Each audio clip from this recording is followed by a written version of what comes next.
In this video, we're going to be talking through the top 6 mistakes new Mourning Gecko owners actually make, ways you can rectify them. I'm Richard, this channel's called Northern Exotics. Let's go.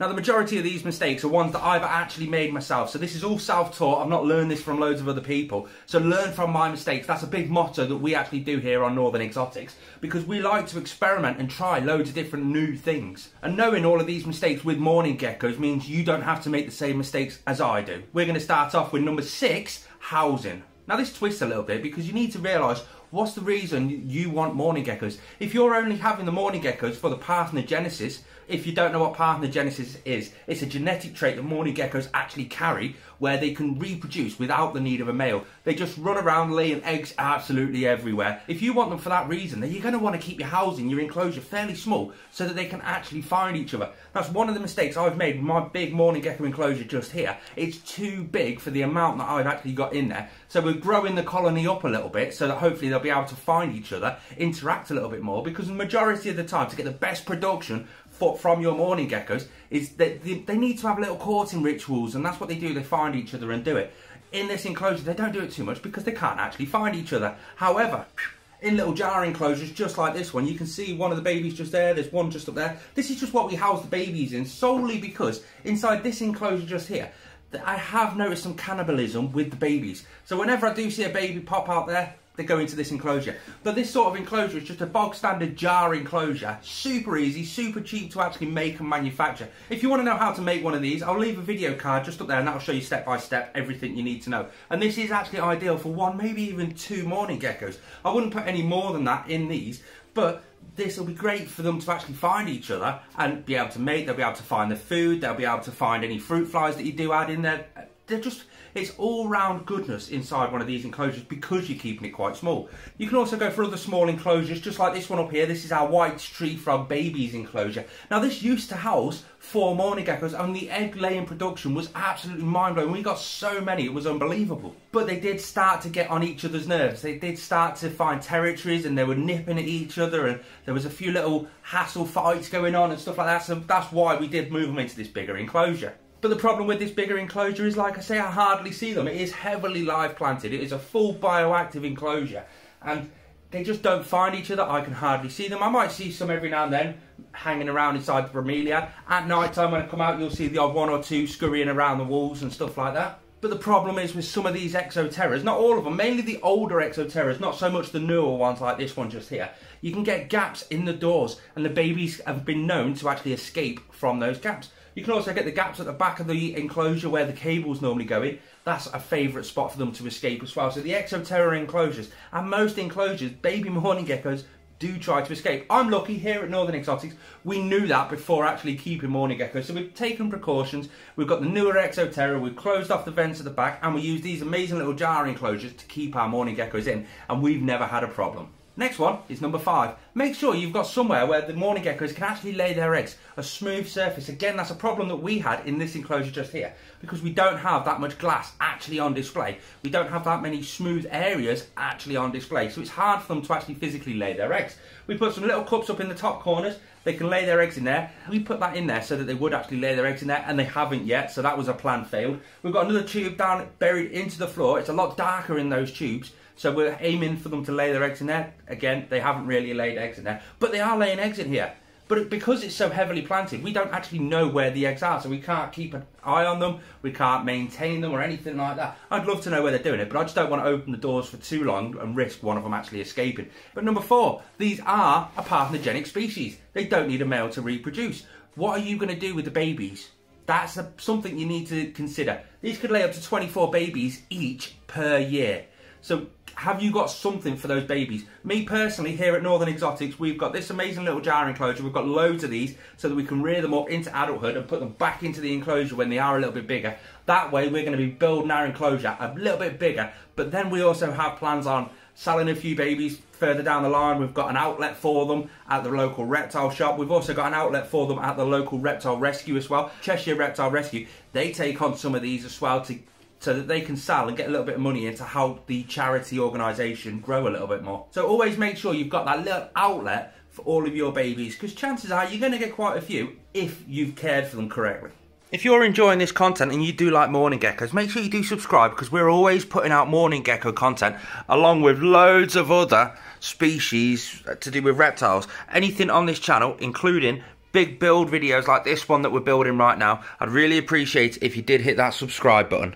Little one off topic here is one thing that I've noticed. If you've got just one Mourning Gecko, chances are it's not going to lay eggs. They do tend to need that courting ritual. It's not impossible. Some people have told me that they only have one and it has laid eggs, so it is a possibility. If you have two, there's no competition for courtship.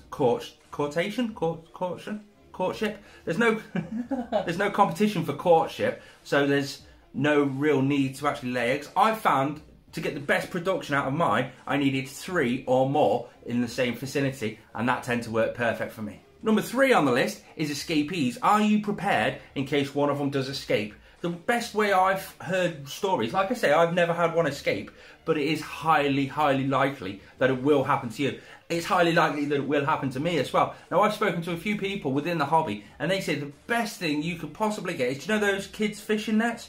Just get one of them to hand. So I've got one in the other room. If I get one, if I see one up there, poof, I can get the net and just get it.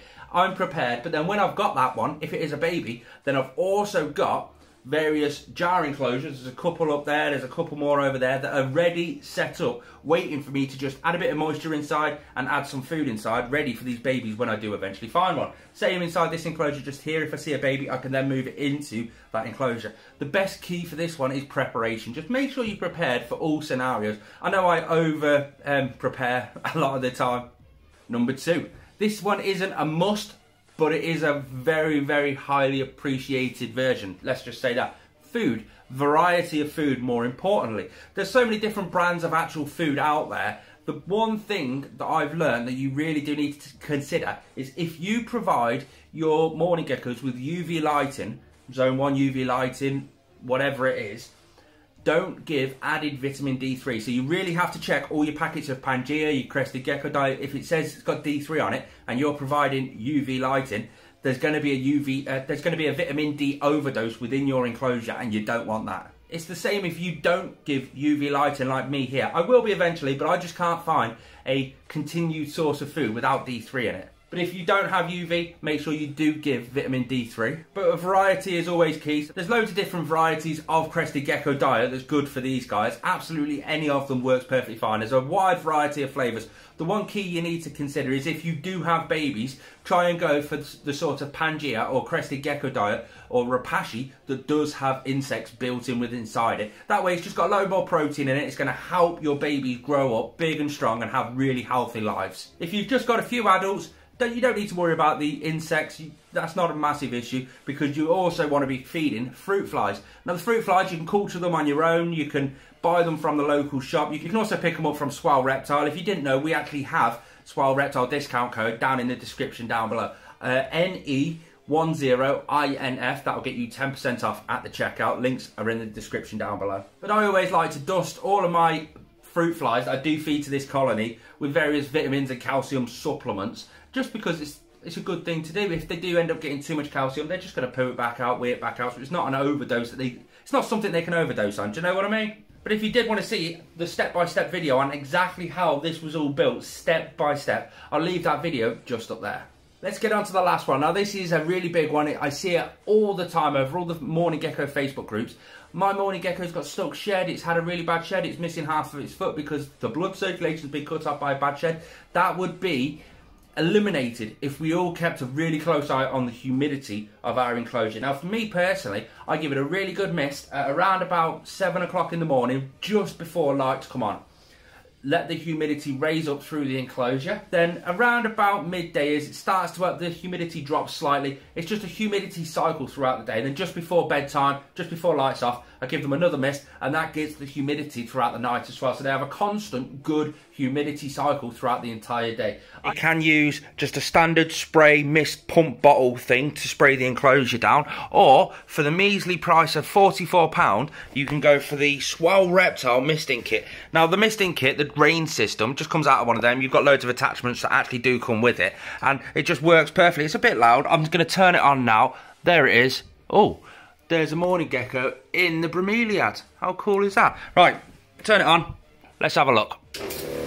and that's all it does. It's a little bit loud, but it just sprays the enclosure down. I'd love to get it automated, but for the cheaper for the cheaper price, this works absolutely perfect. You can get more expensive ones that are more digital, but I don't just use the Swell Reptile Misting Kit. I've also got the Swell Reptile Fog System. That's on a timer to come on every 2 hours. There it is, coming down the back corner just now. We've actually built in a tube in the back of the background here, and it just comes out and just, oh yes, nicely fogged up just to increase the humidity in there. We've also got hygrometers dotted about inside that enclosure as well, so that's a way we can actually keep a close eye on it. That's the Swell Reptile Fog System and the Swell Reptile Rain System. I'll leave them linked in the description down below. I aim for around about 80% at the top end of the humidity cycle and around about 65 there or thereabouts on the bottom end of their humidity cycle. So they do have the humidity. I have never had a shed problem in this enclosure, and it's solely because of that. But people think if I put too much humidity in, then it's going to cause mould and other issues. If you've got the ventilation at the bottom and the ventilation at the top, a good airflow and a good cleanup crew, that's isopods and springtails within your enclosure, you're never going to have a problem. If you want to see any of our other Mourning Gecko content, I'll leave a playlist just there. Click on that and there's bound to be a video that you're going to enjoy.